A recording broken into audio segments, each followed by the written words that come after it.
रमा, हा मी काही मदत करू का? अहो नाही ताईसाहेब, तुम्ही कशाला? आणि हे काय झाली बी समधी का? रमा, अगं तुझी इतकी धावपळ होते तरी तू मला तेजूला काहीच मदत करू देत नाही. ही सरला सुद्धा तशीच. बाईसाहेब, मी तर तुम्हाला आधीच सांगितलं होतं ना जी. अहो बाईसाहेब, तसं बी इथं कुठे वाड्या इतकी मोठमोठी कामं असतात. या एवढ्याच जणांचं तर करायचं असते. बरं चला, मी निघते रोजगार केंद्रावर. आज ऑर्डरी पूर्ण करायची आहे. ठीक आहे. प्रताप भेटला तर त्याला सांग येऊन जायला. चालेल, सांगते.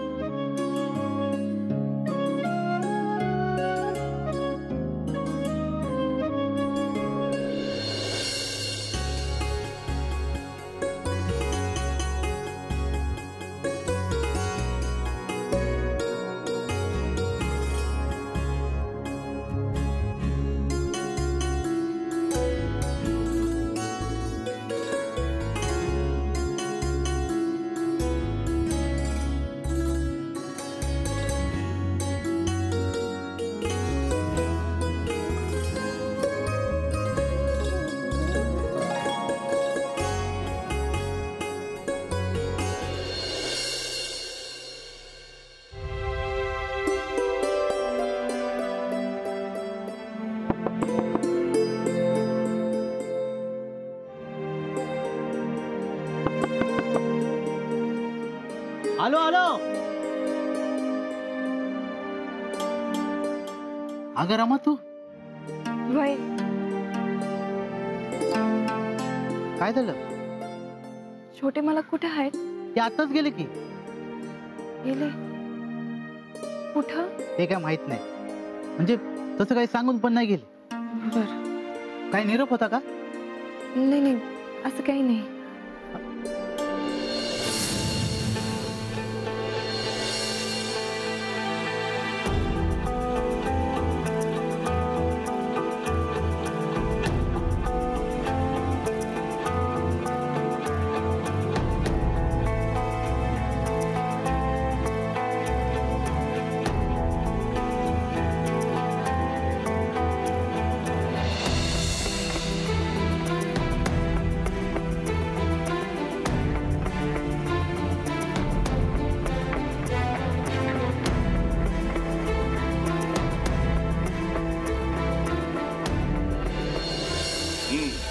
घ्या प्रतापराव, ज्यूस घ्या.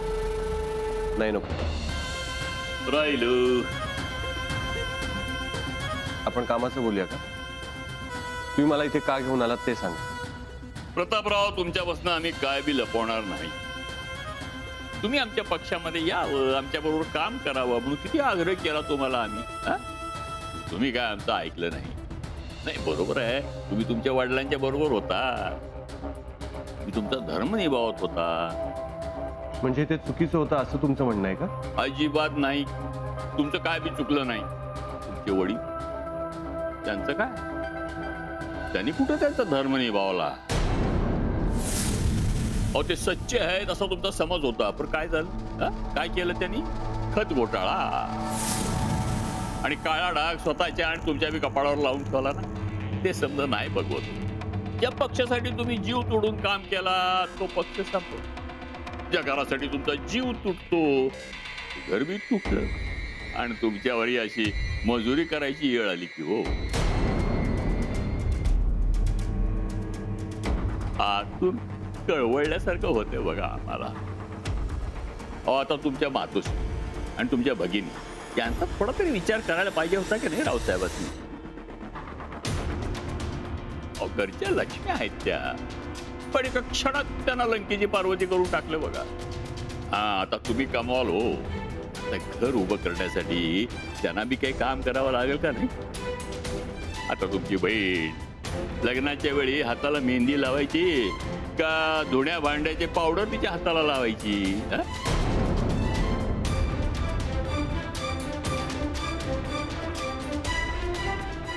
प्रतापराव, तुम्ही समजूतदार आहात. आता तुमच्या कुटुंबावर लागलेला कलंक, तुमचं गेलेलं वैभव, घर परत मिळवण्याची जबाबदारी तुमच्यावर आहे. तेव्हा मी काय सांगतो ते ध्यान देऊन ऐका. रावसाहेबांची चूक तुम्ही सुधारू शकता. आता कसं त्या म्या तुम्हाला सांगतो. आता रावसाहेबांच्या प्रतिमेची माती झाली असली तरी तुम्ही सच्चे आहात, प्रामाणिक आहात असंच लोकांना वाटतं.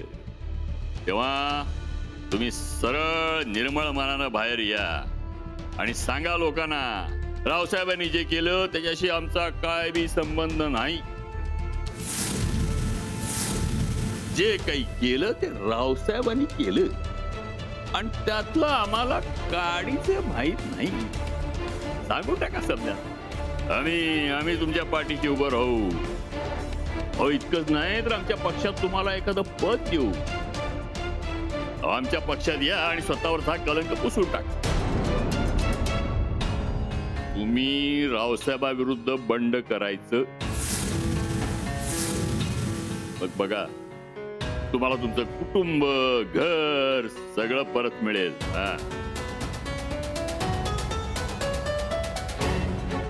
काय मी काय म्हणतो ते पटतंय ना तुम्हाला? चला मग मिळवा.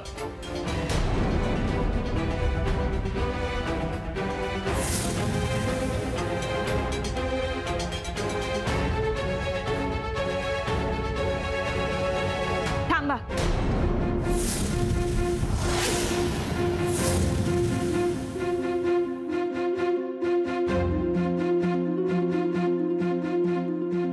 तुमचं समजा बोलणं ऐकलं आहे मी.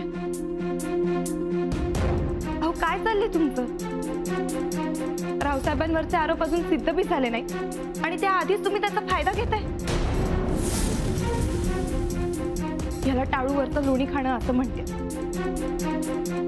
मी राजकारणी नाही तर गोंधळाचा फायदा घेत लूट माजवणारे ठग आहात.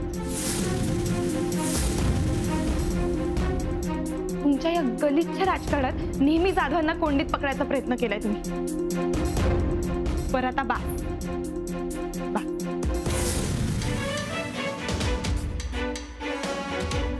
छोटे मला चलायचं. इथं एक क्षण बी थांबायची गरज नाही.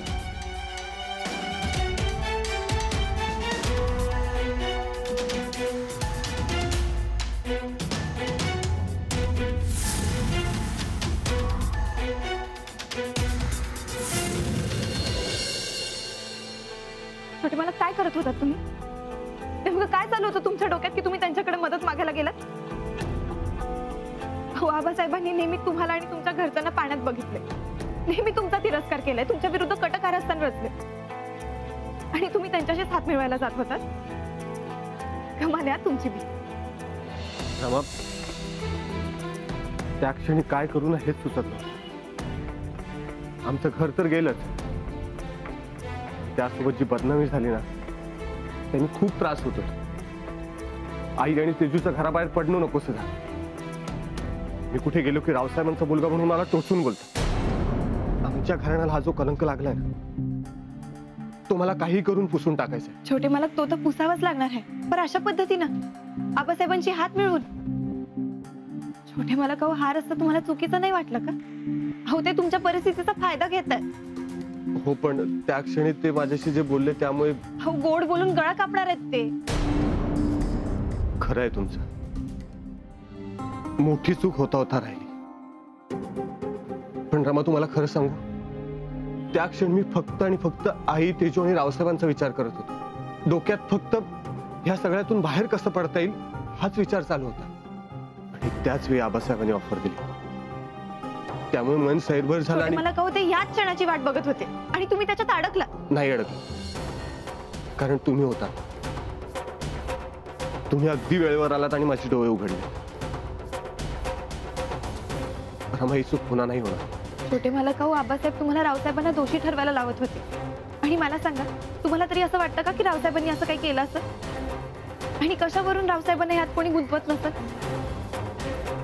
छोटे मला कहू तुम्ही गावातल्या लोकांचे प्रश्न सोडवू शकता. वादळात शेतकऱ्यांची पिकं जगू शकता. कितीतरी शेतकरी कुटुंबांना तुम्ही आधार देऊ शकता. मग हा प्रश्न सोडवायला तुम्हाला आबासाहेबांच्या मदतीची गरज नाहीये. रमा आता मी जी चूक केली ती तुमच्यामुळे सावरली. मला अजून एक मोठी चूक सावरायची. मी तुम्हाला माझ्या आयुष्यातून निघून जा असं म्हणालो, ते तुम्ही विसरून जा. ते माझ्या डोक्यात आहे असं वाटतं का तुम्हाला?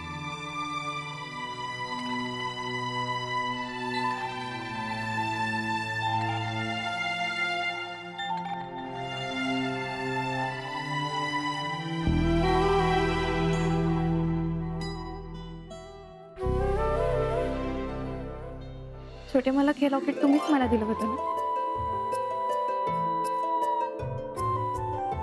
यात तुम्ही आणि मी दोघं बी आहोत.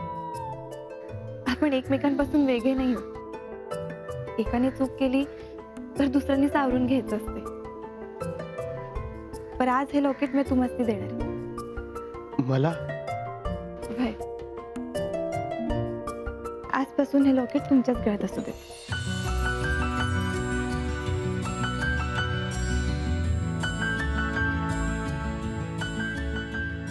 हो, पण हे का? छोटे मला हे लॉकेट तुम्हाला प्रत्येक क्षणाला आठवण करून देत जाईल की रमा तुमच्या जवळच आहे. शरीराने जरी दूर असले तरी मनाने नेहमी सोबत आहे. रमा, तुम्ही माझी ताकद आहात. तुम्ही सोबत आहात ही भावनाच खूप बळ देते.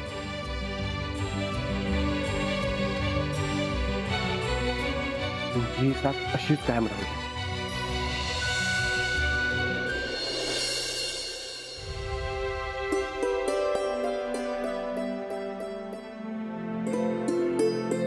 प्रताप, आज तू माझ्या डोळ्यासमोर बसून शांतपणे जेवतोयस ना, हे बघून मला खरंच खूप बरं वाटतंय.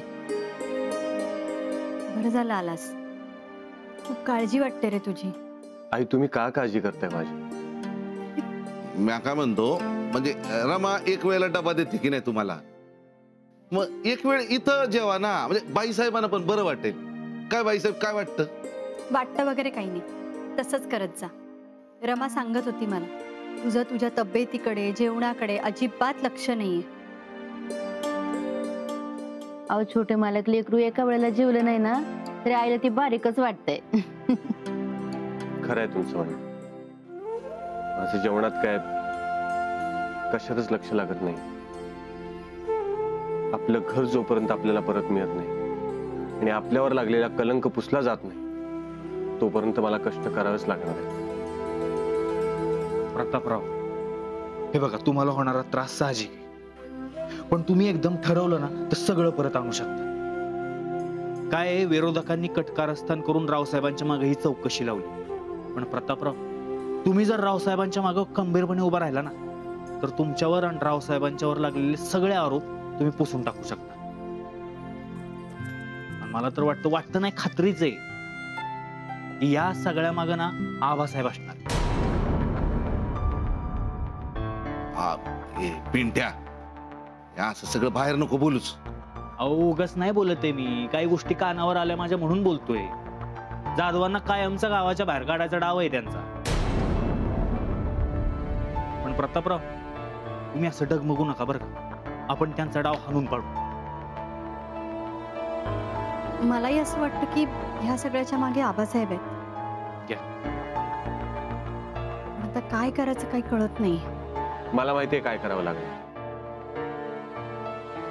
गावकऱ्यांना जो संशय निर्माण झालाय तो आपल्याला दूर करायला, त्यांना आपल्याबद्दल जो विश्वास वाटत होता तो परत मिळवायला हवा. त्यांना हे पटवून द्यायला हवं की जाधव घराणं कधीच विश्वासघात करणार नाही. समद्यांचाच विश्वास उडाला असं नाहीये छोटे मला. अहो, या गावातल्या काही लोकांची दिशाभूल केली जाते, पण आपण त्यांना नीट पटवून देऊयात की तुम्ही या गावासाठी, इथल्या शेतकऱ्यांसाठी नेहमी झटत आले, त्यांच्यासाठी जगत आले. फक्त एका संधीची गरज आहे. देवा विरोबा, लक्ष असू दे बाबा. ही संधी लवकरात लवकर मिळू दे, हे देव माणसं लोकांसमोर येऊ दे. आणि तू काहीच वाईट करणार नाही त्याचा पूर्ण विश्वास आहे आमचा. बरं चला, मी रोजगार केंद्रात जाते. लई कामं आहेत तिकडे. दिवसेंदिवस कामं वाढतच चालली आहेत. येते.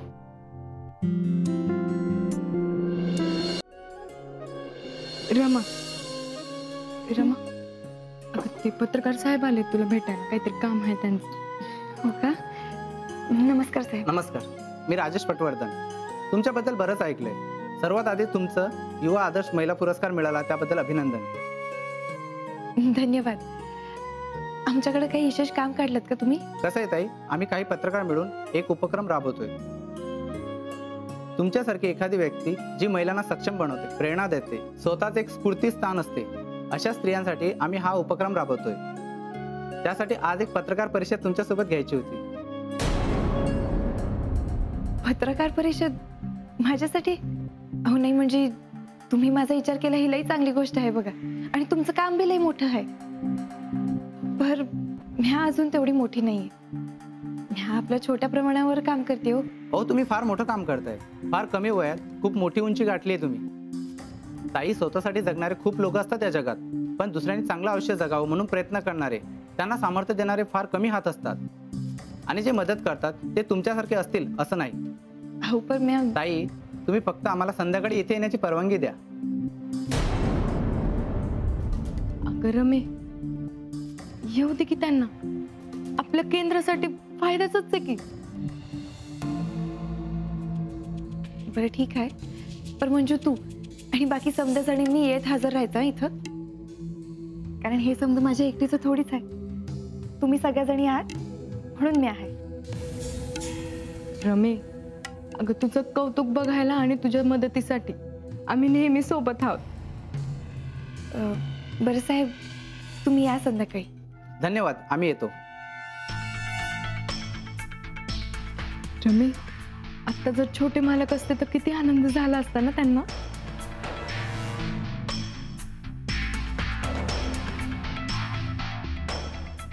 काय मग शिधेच्या पिशव्या तयार आहेत का? वय, पर तुम्ही इथं काय करताय? आता काय करणार, या हरीला दुसरं काय कामच नाही, बेकार आहे म्हणल्यावरती ही हमाली करावी लागते नाही का. आता छोटे मालकां माझ्यात काही फरकच नाही राहिला. असो, त्या पिशव्या तयार आहेत ना मग? ते तिथे काही पिशव्या तयार करून ठेवलेल्या आहेत, बाकीच्या आत आहेत, जाऊन घ्या. बघू, तयार आहेत ना मग? आवासाहेब, मिठाई.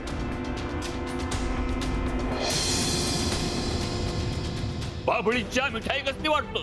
तुम्हीच तर सांगितलं होतं ना ते प्रतापराव आज आपल्या पक्षात प्रवेश करणार आहेत म्हणून.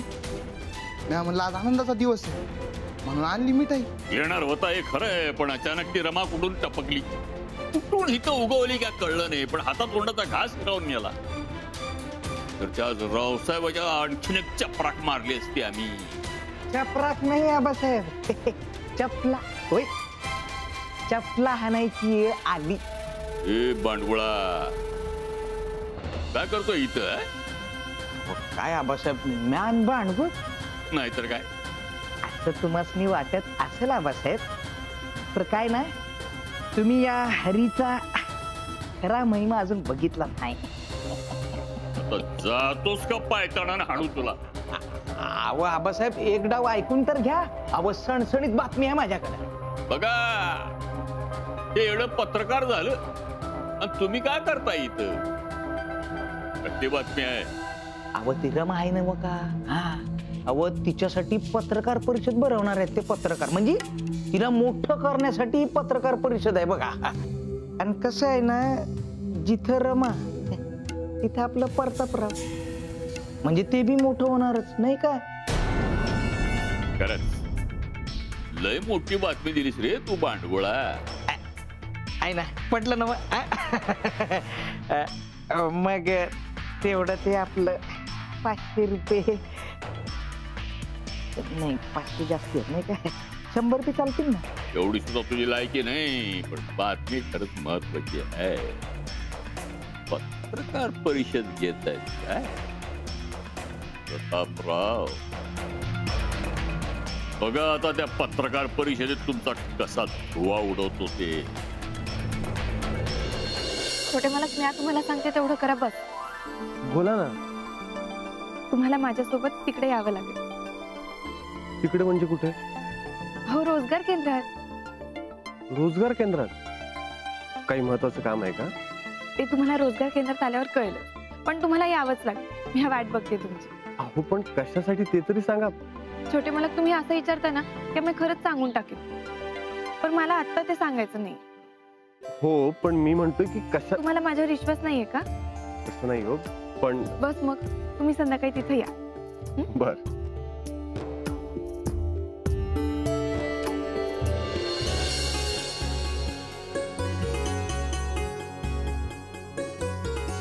हो काय झालं? संध्याकाळी येताना मी दिलेला तो नवीन शर्ट घालून या. हो. येते.